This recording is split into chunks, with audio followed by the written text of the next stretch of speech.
This is TWiT.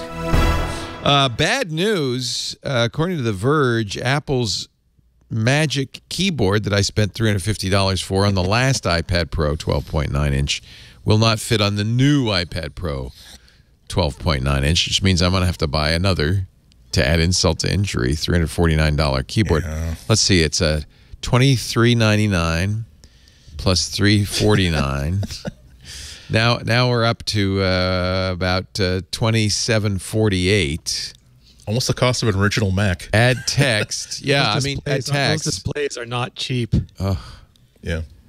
Has anybody tried the Combi from Logitech? I'm wondering if I should get that. Keyboard? Yeah, the Combi Touch keyboard. It's going to be out for the new... Lori did. Yeah, Lori loved it, remember? It's good. They say they're going to have it out for the new iPad Pro. It's more like a case. It's got a kickstand. It's like a Surface. Yeah, well, more than a Surface, because this whole thing is a case. So somebody said it gets pretty thick and heavy, but boy, it's a lot less expensive. Yeah. Yeah, and it has Alcantara like the Surface. Look at that. Oh. It's not Cheetos friendly, but it feels nice. Maybe I will do that instead, just to... Now, I want to get the... You know you're going to get both, Leo. I mean, we've been watching the show together. Stop it. No, you know what? I'm not thrilled about the... I'm not thrilled about the Magic keyboard, only because the keys... Maybe because I eat over my iPad more than I do other things, but the keys get stuck a lot. Like my space bar works only half the time and stuff like that. Really? Yeah, I think I've just screwed it. That's me. I mean, I'm sure I've just screwed it up. Maybe I can clean it out. Yeah. It's not a butterfly, right? It's the newer keyboard, so it should be easily cleaned. It's Magic. It's Magic. Yeah. It's Magic, baby. I was having a conversation with Jason Snell about these things last night or the night before over Twitter, and he was making the point that it is super expensive, obviously, but none of the keyboards that he's tried so far, none of the integrated keyboard trackpads he's tried so far that work with the iPad are nearly as responsive. That Apple seems to have some sort of a secret sauce going that makes the Magic Keyboard trackpad much better than anything else out there. So, I mean, for $350, it should be perfect. But yeah. That is an advantage. So Logitech has never offered it for the 12.9-inch iPad Pro, but they are going to for the new one, and it will be significantly less expensive. $200. Let's just eliminate the penny. $200 for the 11-inch and $230 for the 12-inch. So that's a $130 savings. Apple charges $100 for Magic. I mean, yeah, Magic's $130 more expensive. Yeah. So I will be the guinea pig. It might be a little thick. Okay. I did have a Logitech case for an older iPad, and it was thick. It was heavy. I'm getting the new Magic Keyboard. I like them a lot. It's one of my favorite. You really like it? Andy and I have the exact opposite taste in keyboards, which is why I love doing the show with him so much. Like I can't use clickety-clackety keyboards, and my joints are so messed up from jiu-jitsu that anything that requires a lot of effort is just hard for me to type on. So like if Gravity can do all the work for me and there's like minimal movement, I'm super happy. So like I like the new MacBook keyboards. I think they're really great, but that Magic Keyboard on the iPad, for some reason, I could type on that thing forever. Yeah. My pick of the week this week has to do with that, so I won't spoil it. Okay. But yeah, but Renee's absolutely right. My attitude is that if you're going to if I'm going to deal with a keyboard that's not terribly comfortable for me to use, I may as well save all of the weight and all the thickness and just use the on-screen keyboard. Whereas if I'm in a position where I think I'm going to be using a keyboard, I would actually even rather have an external keyboard that can be like even 10 times better than anything that would integrate with a lid. I like this because it, in fact, if you could show this, the kickstand means you could watch it with a kickstand with a keyboard attached, because the keyboard just attaches to the bottom of this. But you can also use the kickstand and the keyboard. You know, they're going to flip it around here in a second. There it is. Yeah. I think that's actually a good form factor. I kind of like that idea that the keyboard attaches. So I don't know. That's one of the brilliant things about these tablets, and one of the many reasons why I wish that Apple had not bet on that wrong horse, in my opinion, and gone with multi-touch on Macs. Because once you have a detachable screen, you can, like with the iPad Pro, you can have it as a flat tablet that is the slimmest damn thing you ever want when you're just like watching movies or reading comics, or you can plug it into something that makes it into something more of a laptop that will actually sit on your lap, or you can make it into like a detached sort of system that's more of a desktop sort of thing. So when I'm at that table on the commuter rail train, it's like I've got my screen, I've got my keyboard where I want it, I've got my mouse where I want it. I'm getting the entire desktop effect, and I can choose which of these modes that I want to use depending on what accessory I use with it. So that's a really attractive thing, and I just wish you could do that with a Mac. Well, I think Can that I I guess the piggyback on question. that for a second, because there was this whole. Go ahead, Rene. Go ahead, Rene. Okay, so there was this whole thing that there's this huge misconception when it comes to Apple Silicon, and I don't know why, because Apple does go to great pains to explain it.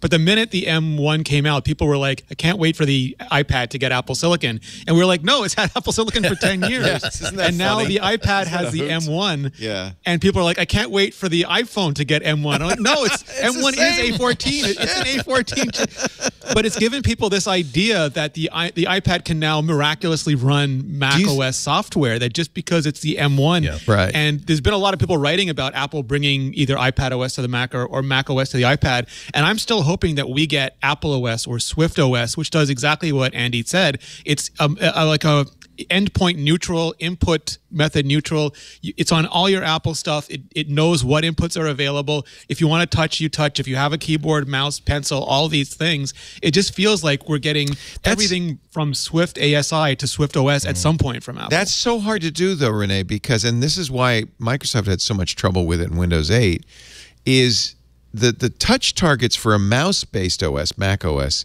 are too tiny for an iPad-based OS. And so I guess you could have a switch flip and suddenly the menus go away or something, but it's going to be very modal, and I think that that's not going to work. And this is the problem Microsoft has. They really had it with 8. They've solved it a little bit with Windows 10 because it goes into a tablet mode.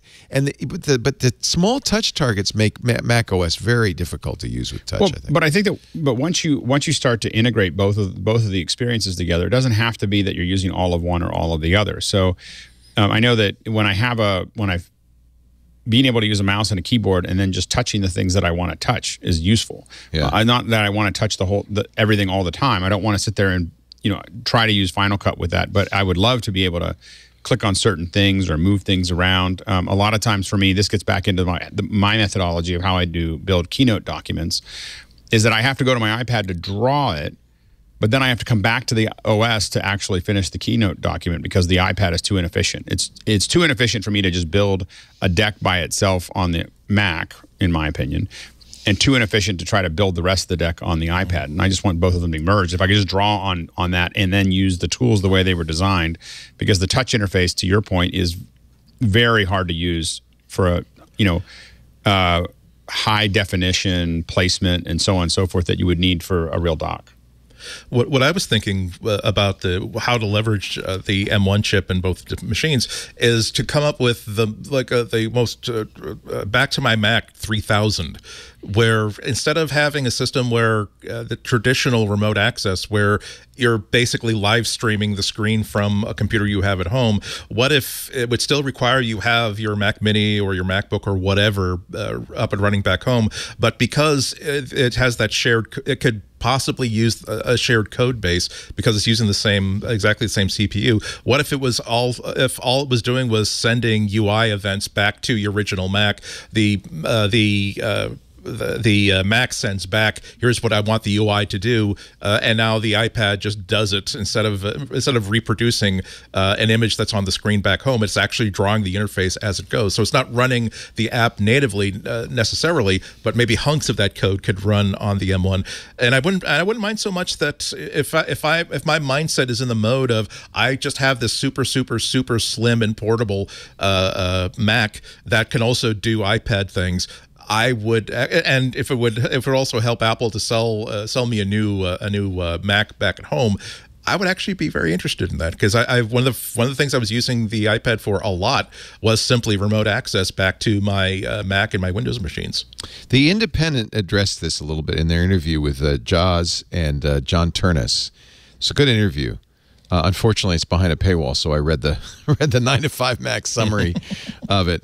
But both Jaws and Turnus addressed this by saying, well, I'll give you Jaws's quote. There's two conflicting stories people like to tell about the iPad and the Mac.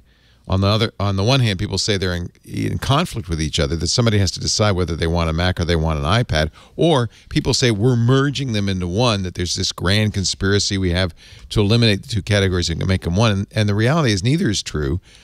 We're really proud of the fact that we work really, really hard to create the best products in their respective categories. And Turnus backed it, said, yeah, each team is just saying, no, let's make the best iPad. Let's make the best Mac. And that maybe that is the answer. Maybe that's the bottom line. That's what you get about that, though. Yeah, like because one of Apple's greatest strengths is that they've never been precious about their products. They never mistook them for their business.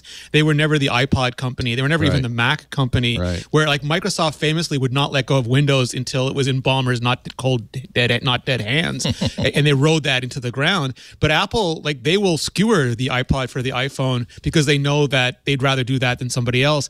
And Phil Schiller has famously he has this doctrine where he says that it's the iPhone's job to push so hard against the iPad that we question the existence of the iPad, and then it's the iPad's job to improve, so we question the relevance of the Mac, and then the Mac has to fight back by doing things none of those can do and force them to get better. And Apple is almost like gladiatorial combat. They just want the iPhone and the iPad to fight, sorry, the iPad and the Mac to fight, and we can pick the one we want for now, and one day they'll see which one sort of is winning, and it'll get to a point where one subsumes the other, or they both go on, or some third thing replaces them. But they're not their children. These are instantiations of what Apple wants to do. Yeah, they're completely willing to let one beat the other. There's no, that's fight for mommy's love. Yeah. Fight for mommy's love. We can't love you both. Yeah, equally. And it goes back and forth. Like the iPad looked like it was killing, and then it went down. And the Mac was killing, and now they're sort of neck and neck. It's a race. Yeah.